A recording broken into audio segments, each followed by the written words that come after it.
नमस्कार, आप देख रहे हैं के न्यूज। मैं हूं आपके साथ सोनी चौहान और सबसे पहले बुलेटिन में बात करते हैं भड़काऊ नारे किसके इशारे। दिल्ली विश्वविद्यालय के नॉर्थ कैंपस में असामाजिक तत्वों ने Shri Ram college of commerce SRCC की दीवार पर चुनाव का बहिष्कार करो, नक्सलवाड़ी जिंदाबाद, मार्क्सवाद जिंदाबाद जैसे नारे लिख दिए हैं। और आपको बता दें कि मामले की अखिल भारतीय विद्यार्थी परिषद ने मॉरिस नगर थाने में शिकायत की है। दिल्ली की 7 संसदीय सीटों पर शनिवार 25 मई को वोटिंग होनी है और इसके मद्देनजर गुरुवार को चुनाव प्रचार बंद हो गया। लेकिन इसी बीच दिल्ली विश्वविद्यालय से चौंकाने वाली खबर सामने आती है। अखिल भारतीय विद्यार्थी परिषद ने मॉरिस नगर थाने में शिकायत कर इस घटना में शामिल लोगों पर कड़ी कार्रवाई और तुरंत इसे मिटाने की मांग की है। सतर्कता के मद्देनजर अगर देखा जाए तो पुलिस ने दीवार पर लिखे नारे मिटाकर असामाजिक तत्वों की छानबीन शुरू कर दी है।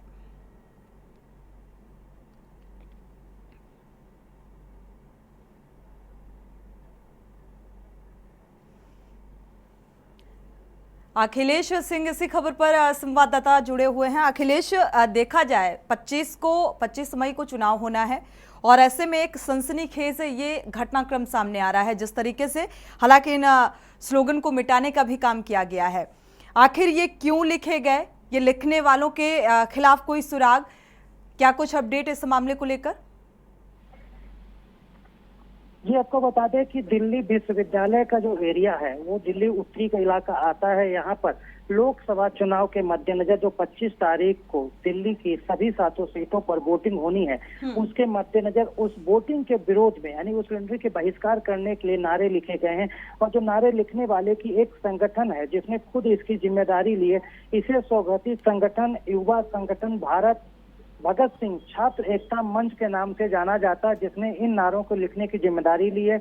आपको बता दें कि इतना ही नहीं, इस संगठन ने इन जो वीडियोज हैं, इनको नारे जो विरोध में लिखे गए हैं चुनाव बहिष्कार के, उनको वीडियो बनाया गया और सोशल साइट इंस्टाग्राम पर भी इन वीडियो को पोस्ट किया गया।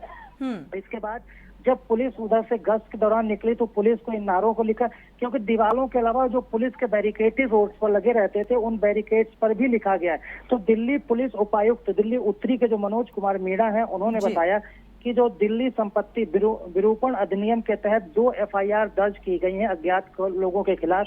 लेकिन जो स्वघोषित अखिलेश, जब ये संगठन जिम्मेदारी ले रहा है तो इस संगठन के तहत जो सदस्य आते हैं, क्या उनसे पूछताछ की गई? कुछ ऐसा निकल कर सामने आया? फिर अज्ञात के खिलाफ मुकदमा क्यों दर्ज किया गया? ऐसा ना, जब पुलिस को सुबह में ये चुनाव बहिष्कार के नारे लिखे हुए पाए गए थे तो पुलिस ने आनन फानन में मामले को तूल पकड़ने से पहले एक्शन लेते हुए 2 FIR दर्ज अज्ञात लोगों के खिलाफ लिखी थी। उसके बाद पुलिस को स्वघोषित संगठन जो भगत सिंह एकता छात्र मंच है, इसने जिम्मेदारी ली। उस संगठन से पुलिस में पूछताछ की तैयारी कर रही है। लेकिन जहां तक छात्र विश्वविद्यालय का चुनाव का है कि कहीं छात्रों का कोई आंदोलन तेज न हो रहा है, छात्रों का कोई गुट इस तरह से आगे सामने ना आ जाए, तो इस तरह से पुलिस चुनावी एहतियात के तौर पर उस तरह के कदम उठा रही कि FIR पुलिस ने दर्ज करने के बाद जांच शुरू कर दी। अभी तक जो सूचना है कि दिल्ली पुलिस की तरफ से भगत सिंह छात्र एकता मंच के किसी भी छात्र संगठन के छात्र नेता को ना तो पूछताछ के लिए अभी बुलाया गया है और ना ही किसी से पूछताछ अभी शुरू की गई। हाँ, लेकिन पुलिस इनकी छानबीन में जुटी हुई है और किन लोगों की साजिश है ये भी पुलिस पता लगाने में जुटी हुई है कि क्या छात्र एकता मंच भगत सिंह का है, ये वाकई में इसके पीछे या फिर इसके पीछे कोई और मंशा है। तो इस लिहाज से पुलिस जांच कर रही है। पुलिस बिल्कुल लगातार, क्योंकि चुनावी इस माहौल में 25 को वोटिंग होनी है और उससे पहले इस तरीके के स्लोगन दीवारों में लिखे हुए सामने आ रहे हैं और बाकायदा जो ये संगठन है ये जिम्मेदारी लेता हुआ नजर आ रहा है। शुक्रिया अखिलेश इस तमाम जानकारी को साझा करने के लिए। अब फिलहाल जांच कहां तक जाएगी, ये कौन लोग हैं और इसके पीछे आखिर मंशा क्या है जिस आधार पर ये स्लोगन लिखे गए और इसका क्या कुछ असर देखने को मिलेगा 25 मई को। बढ़ते आगे और बात करते हैं हिमाचल में प्रचार विपक्ष पर वार। प्रधानमंत्री नरेंद्र मोदी ने शुक्रवार को हिमाचल प्रदेश के चुनावी प्रचार के लिए वहां पर पहुंचे। नाहन और मंडी में चुनाव जनसभा को संबोधित किया और इस दौरान उन्होंने इंडी गठबंधन राज्य की कांग्रेस सरकार पर भी जमकर निशाना साधा। पीएम मोदी ने कहा कि हिमाचल में बौद्ध धर्म के बहुत महत्वपूर्ण स्थान है। कांग्रेस की सरकार तो इतनी डरपोक थी कि यहाँ पर दलाई लामा का नाम लेने से डरती थी। मेरी दलाई लामा से अक्सर बातचीत होती है और हमारी समृद्ध विरासत के प्रणेता हैं। भारत बुद्ध का देश है और मोदी सरकार ने जोर शोर से अपनी इस विरासत का प्रचार प्रसार भी किया है। इसका लाभ हिमाचल के पर्यटन को भी होगा। ये भी कहा कि कांग्रेस को सिर्फ धोखा देना और ताला लगाना ही आता है। ये भी कहा कि हिमाचल में लाखों नौकरियां देने की बात कही गई थी और सर्विस कमीशन पर ताला लगा दिया गया। कमीशन पर ताला नहीं लगाया गया। इन्होंने कमीशन खोरी जारी रखी। हिमाचल के बेटे बेटी नौजवानों के भविष्य पर ताला लगाया गया। जयराम ठाकुर ने सैकड़ों संस्थान खोले, उन पर ताला लगा दिया गया। ये तमाम बातों का जिक्र चुनावी मंच से करते हुए नजर आए। कांग्रेस वाले उनके साथी 3 चीज आपको कॉमन मिलेगी। एक, ये गौर सांप्रदायिक है। दूसरा, गौर जातिवादी है। और तीसरा, गौर परिवारवादी है। आपको ये 3 चीजें हर एक में कॉमन मिलेगी जी। ये मीडिया वाले दिमाग खपाएंगे तो बहुत खजाना खोल करके ले आएंगे। 60 सालों तक कांग्रेस ने सोचा ही नहीं कि सामान्य वर्ग में भी गरीब होते हैं। क्या ब्राह्मण का बेटे परिवारों में गरीब कोई होता नहीं है क्या? क्या बनिए के परिवार में कोई गरीब होता नहीं क्या? उच्च वर्ण के लोगों के समाज में गरीब लोग होते हैं कि नहीं होते? उनकी परवाह ही नहीं थी, चिंता ही नहीं थी। उनको भी आरक्षण की जरूरत है। कांग्रेस ने हमारे इन समाज को कभी सोचा नहीं। मोदी ने आकर के जिस समाज ये आरक्षण के दायरे से बाहर था, उनको बड़ा सुखी संपन्न माना जाता, उच्च माना जाता, मैंने उनके गरीब बच्चों के लिए 10% आरक्षण किया और इस देश में कोई झगड़ा नहीं हुआ। आगे बात करते हैं पूर्वांचल की जंग, विपक्ष पर तंज। मुख्यमंत्री योगी आदित्यनाथ लोकसभा चुनाव के आखिरी चरण का चुनाव प्रचार करने कुशीनगर, देवरिया और महाराजगंज में ताबड़तोड़ सभाएं की और कुशीनगर में उन्होंने बीजेपी प्रत्याशी विजय दुबे के समर्थन में जनसभा को संबोधित किया। मुख्यमंत्री योगी आदित्यनाथ ने कहा कि पूरी दुनिया के अंदर बीजेपी सबसे बड़ी पार्टी है। मोदी जी ने मेहनत करके दुनिया की सबसे बड़ी राजनीतिक पार्टी बीजेपी को बनाया। बीजेपी के लिए देश सबसे पहले है। सीएम योगी ने विपक्ष पर हमलावर होते हुए कहा है कि आज 80 करोड़ लोगों को फ्री में राशन मिल रहा है। सपा और बसपा के समय में ये राशन माफिया खा जाते थे। विपक्ष पर हमलावर होते हुए ये भी कहा कि सपा कांग्रेस कोरोना काल में गायब थे और दोनों लड़कों की पार्टी कोरोना काल में गायब रही। बीजेपी ही केवल कोरोना काल में सामने दिखाई दे रही थी। उन्होंने इस बात का भी जिक्र किया कि आज 80 करोड़ लोग फ्री में राशन ले रहे हैं और इस बीच तमाम अहम बातों का जिक्र करते हुए नजर आए। बहनों और भाइयों, कुशीनगर में मेडिकल कॉलेज होगा, एक कल्पना थी और आज तो तब नड्डा जी ही भारत सरकार के स्वास्थ्य मंत्री थे। जब कुशीनगर का प्रस्ताव देखा उन्होंने कहा अच्छा यही इंसेफ्लाइटिस से मौत होती है ज्यादा। हमने कहा एक मेडिकल कॉलेज जरूर दो। और बहनों और भाइयों, आज आपका मेडिकल कॉलेज बन करके लगभग तैयार होने जा रहा है। कुशीनगर में मेडिकल कॉलेज बन रहा है ना, कोई संदेह? और कुशीनगर में एयरपोर्ट भी बन गया है ना। और अभी तो यहां पे एक कृषि विश्वविद्यालय भी बन रहा है ना। महात्मा बुद्ध के नाम पर कृषि विश्वविद्यालय का निर्माण भी हम लोग यहां कराने जा रहे हैं। बहनों और भाइयों, कुशीनगर हम आते थे, सड़क है या गड्ढा है पता ही नहीं लगता था। आज तो जिस सड़क पर जाओ फराटा भरते हुए आप जा सकते हैं, एकदम बुलेट की स्पीड से चलते हैं आवाज। और पहले रिक्शा की स्पीड भी नहीं होती थी, पहले ट्रॉली की स्पीड होती थी कार की। और ट्रॉली की स्पीड क्या रही होगी तो आप ही जान सकते हैं। लेकिन आज कुशीनगर विकास की मुख्य धारा के साथ जुड़ करके जिस प्रक्रिया के साथ आगे बढ़ा है, बहनों और भाइयों, ये नए भारत की तस्वीर है। बढ़ते आगे बात करते हैं चुनावी होड़, कार्यालय में तोड़फोड़। कुशीनगर के पडरौना मार्ग स्थित राष्ट्रीय शोषित समाज पार्टी के कुशीनगर विधानसभा क्षेत्र में कसिया कस्बा स्थित कार्यालय पर बृहस्पतिवार देर रात अराजक तत्वों ने कार्यालय में तोड़फोड़ की और इसको लेकर कार्यालय पर भगदड़ मच गई।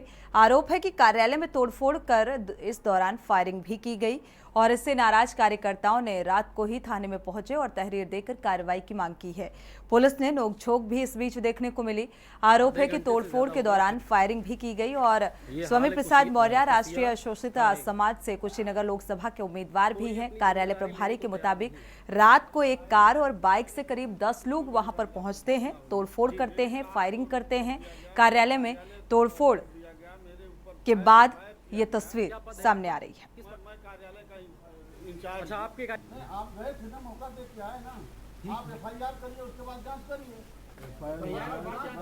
तो स्वामी प्रसाद मौर्य यहां से उम्मीदवार, नाराज कार्यकर्ताओं ने थाने में जमकर हंगामा किया क्योंकि इस पूरे मामले को प्रशासनिक स्तर पर गंभीरता से नहीं लिया गया और न ही कोई कार्रवाई की गई। इसको लेकर ये कार्यकर्ता जो हैं थाने पहुंच गए और इस बीच पुलिसकर्मियों और कार्यकर्ताओं के बीच जमकर नोकझोंक और बात विवाद होता हुआ नजर आया।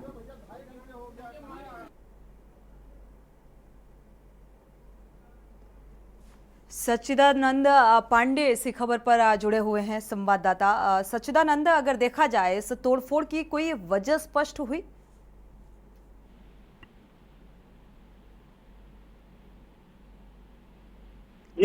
जी सच्चिदानंद, आपको आवाज मिल पा रही है?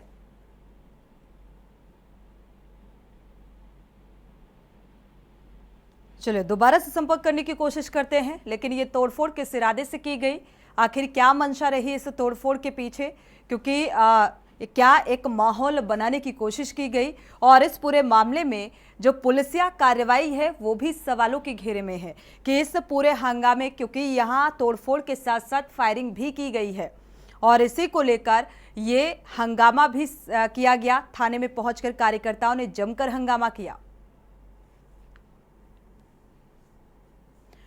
बढ़ते आगे और बात करते हैं चुनावी घमासान योजनाओं का बखान। दरअसल आखिरी चरण में होने वाले लोकसभा चुनाव को लेकर सभी राजनीतिक दलों ने पूरी ताकत झोंक दी है और इसी कड़ी में आज देवरिया जिले के सलेमपुर लोकसभा क्षेत्र में बीजेपी के उम्मीदवार रविंद्र कुशवाहा के पक्ष में चुनावी जनसभा को संबोधित करते हुए उप मुख्यमंत्री ब्रजेश पाठक ने कहा कि बीजेपी की डबल इंजन की सरकार ने विकास का कीर्तिमान स्थापित किया और जन कल्याणकारी योजनाओं का लाभ समाज के अंतिम पंक्ति तक कैसे पहुंचे, इसके लिए काम किया गया और आतंकवादियों से देश को मुक्त कराया गया। नक्सलवाद का खात्मा हुआ। इंडिया गठबंधन सिर्फ जनता को गुमराह कर रहा है।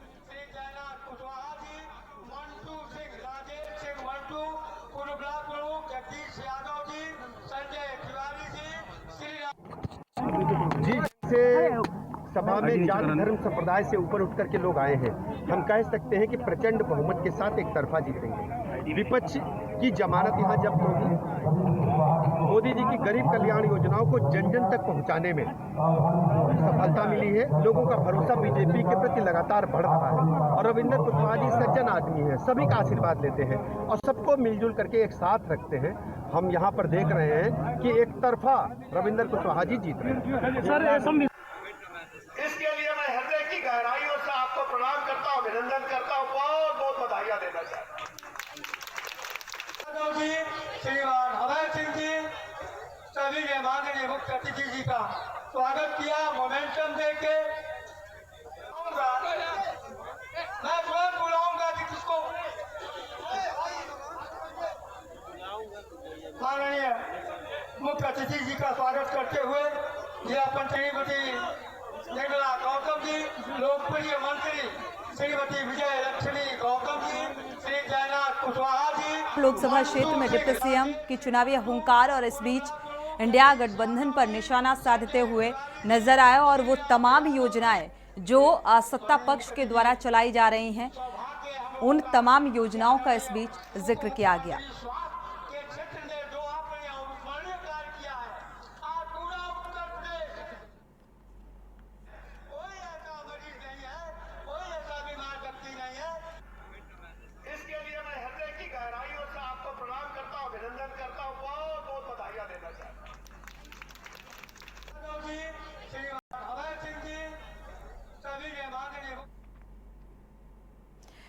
बढ़ते आगे और अब बात करते हैं बड़ी राहत, परिवार को जमानत। सपा नेता आजम खान, उनकी पत्नी तंजीम फातिमा और बेटे अब्दुल्ला आजम को हाई कोर्ट से फिलहाल जमानत मिल गई है। बेटे की फर्जी प्रमाण पत्र मामले में हाई कोर्ट से राहत मिली है और तीनों इस वक्त अलग अलग जेल में बंद है। छठे चरण की वोटिंग से पहले समाजवादी पार्टी नेता आजम खान को इलाहाबाद हाई कोर्ट से बड़ी राहत मिली। अदालत ने अपना फैसला आजम खान एंड फैमिली के फर्जी प्रमाण पत्र से जुड़े मुकदमे में सुनाया है और इस केस की पूरी सुनवाई के बाद 14 मई को अदालत ने फैसला सुरक्षित रख लिया था। कोर्ट ने आजम खान की 7 साल की सजा पर भी रोक लगा दी है। आजम की पत्नी तंजीम फातिमा और उनके बेटे अब्दुल्ला आजम जेल से छूट जाएंगे, लेकिन आजम खान को एक और मामले में 7 साल की सजा हुई है, इसीलिए वो अभी जेल से बाहर नहीं आ पाएंगे। हाई कोर्ट ने आज ट्रायल कोर्ट के सजा के फैसले पर भी रोक लगा दी है।